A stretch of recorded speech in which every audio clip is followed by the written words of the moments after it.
Hi friends, स्वागत है मेरे एक और नए ब्लॉग्स वीडियो में।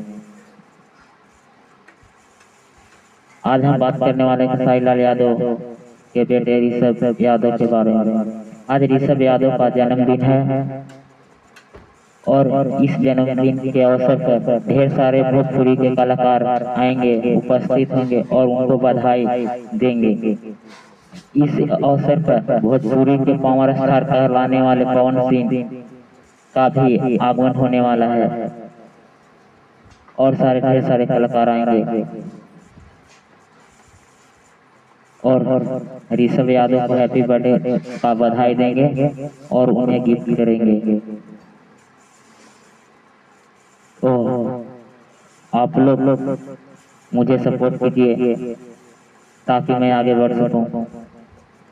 मेरे तरफ से भी ऋषभ यादव का जन्मदिन का शुभकामनाएं हैं। वो आगे बढ़ते रहें और अपने माता पिता का नाम रोशन करते हुए